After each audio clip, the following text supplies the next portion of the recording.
Hello बच्चों, let's see the question. So the question says consider the following solutions. पहला क्या है, 1 molar aqueous glucose solution. दूसरा 1 molar aqueous sodium chloride solution. तीसरा आपका है 1 molar aqueous ammonium phosphate solution.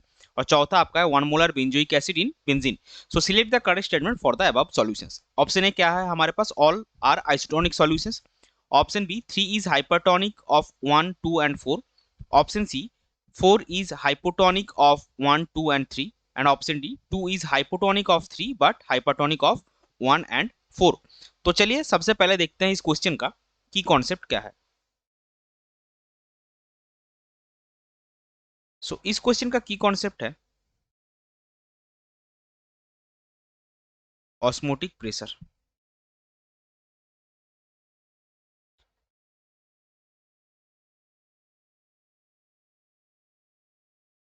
अभी देखिए यहाँ पे तीन टर्म यूज किए गए हैं, हाइपरटोनिक, हाइपोटोनिक एंड आइसोटोनिक।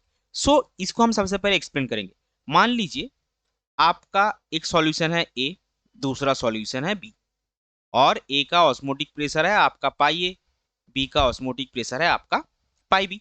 सो अगर आपका pi A is equal to pi B होता है तब हम बोलते हैं सॉल्यूशंस आर आइसोटोनिक। मतलब दोनों का ऑस्मोटिक प्रेशर, जब आप दो सॉल्यूशन के बीच में कंपेयर कर रहे हैं तो दोनों का ऑस्मोटिक प्रेशर जो है वो सेम है। और अगर मान लीजिए आपका ऐसा कंडीशन आ गया कि pi A is less than pi B, यानी कि ए का ऑस्मोटिक प्रेशर बी से कम है, तब आप दो चीज बोल सकते हैं। एक बोल सकते हैं ए इज हाइपोटोनिक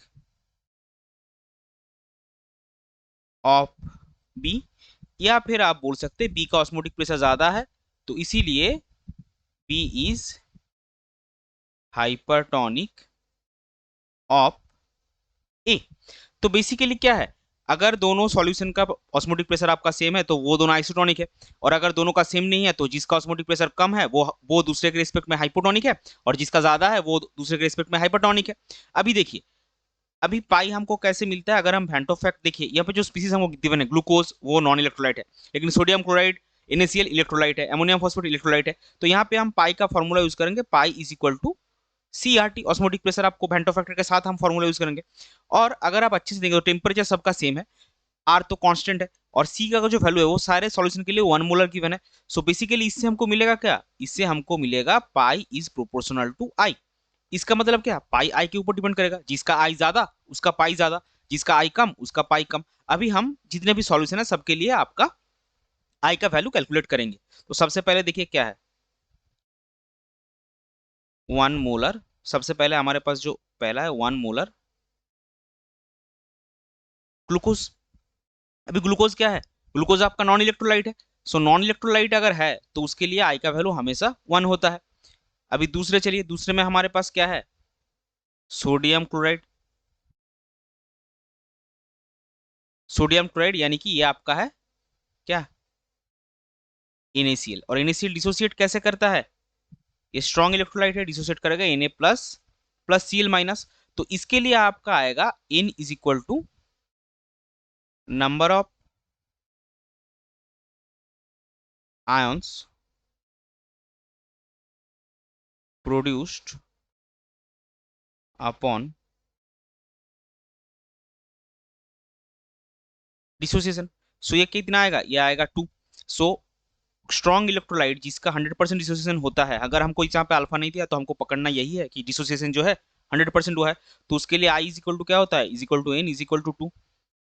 तीसरा आपका क्या है, तीसरा आपका है sodium sorry ammonium phosphate.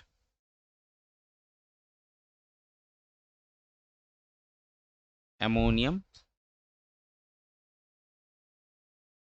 Phosphate, ammonium phosphate given है। तो इसका क्या फॉर्मूला है, NH4 होल थ्राइस PO4। ये डिसोसिएट कैसे करेगा, ये डिसोसिएट करेगा 3 NH4 plus plus PO4 3 minus. तो इसके लिए N आपका कितना आएगा, इसके लिए N आपका आएगा 4। N अगर 4 आ रहा है तो I भी आपका आएगा 4। और चौथा जो है वो क्या है, देखिए बेंजोइक एसिड इन बेंजीन। सो इस केस में क्या होता है, इस केस में डिसोसिएशन नहीं होता है, इस केस में एसोसिएशन होता है। और वो कैसा होता है, वो है dimerization. Benzoic acid dimerizes in benzene, hence n is equal to 2। लेकिन यहाँ पे डिसोसिएशन के वक्त हम क्या कर रहे थे कि आपका जो n वैल्यू है वो हम i is equal to n पकड़ रहे थे, लेकिन यहाँ पे i इज इक्वल टू आपका n नहीं होगा। यहाँ पे क्या होगा, so for association of molecules i is equal to 1/n। जब आपका एसोसिएशन पूरा 100% एसोसिएशन है तो i इज इक्वल टू आपका आएगा 1/n, यानी कि 1/2 इज इक्वल टू 0.5। अभी अब आप i का वैल्यू देखिए, सारे जो सॉल्यूशन चार गिवन है हमको सबका i का वैल्यू अलग अलग है, तो सबका i का वैल्यू अलग अलग है। तो अगर i का वैल्यू अलग अलग है तो ऑब्वियसली आपका पहला ऑप्शन नहीं होगा, ऑल आर आइसोटोनिक कभी नहीं होगा, क्योंकि i अगर डिफरेंट है तो ऑब्वियसली उनका ऑस्मोटिक प्रेशर डिफरेंट आएगा और वो सेम ऑस्मोटिक प्रेशर शो नहीं करेगा, तो आइसोटोनिक नहीं होगा। दूसरा ऑप्शन क्या है, 3 इज हाइपरटोनिक ऑफ 1, 2 एंड 4। सो अगर आप देखेंगे 3 का जो i का वैल्यू है वो सबसे ज्यादा है 4, 1 का फर्स्ट सॉल्यूशन का आपका i का वैल्यू 1 है, दूसरे के लिए 2, 3 के लिए 4 और चौथे के लिए 0.5। सो ये वाला जो है इसका i वैल्यू सबसे ज्यादा है 3, यानी कि अमोनियम फॉस्फेट सॉल्यूशन का, तो इसका ऑस्मोटिक प्रेशर भी सबसे ज्यादा होगा, तो ये सारे सॉल्यूशन से हाइपरटोनिक होगा। सो आपका ऑप्शन बी करेक्ट होगा। अभी ऑप्शन सी पे चलते हैं। सी पे क्या दिया गया है, 4 इज हाइपोटोनिक ऑफ 1, 2 एंड 3, यानी कि 4 का ऑस्मोटिक प्रेशर सबसे कम होगा 1, 2 और 3 से। ऑब्वियसली होगा क्योंकि 4 का i का वैल्यू सबसे कम है 0.5, 1, 2, 3 का i का वैल्यू क्या है 1, 2 एंड 4।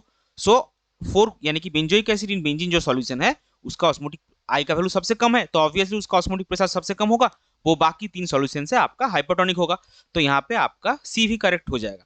अभी लास्ट बचा है ऑप्शन डी। ऑप्शन 2 में क्या बोला गया, 2 is hypotonic of 3 but hypotonic of 1 and 4। इसका मतलब 2 का ऑस्मोटिक प्रेशर 3 से कम होगा लेकिन 1 और 4 से ज्यादा होगा। तो आप आई वैल्यू कंपेयर कीजिए। सो 2 का आई वैल्यू देखिए 1 और 4 से ज्यादा है और 3 से कम है, तो ऑब्वियसली 2 का ऑस्मोटिक प्रेशर 3 से कम होगा और 1 और 4 से ज्यादा होगा, तो ऑप्शन डी भी आपका करेक्ट हो जाएगा। सो इस क्वेश्चन के लिए आपके फाइनल करेक्ट आंसर आएगा option B, option C and option D.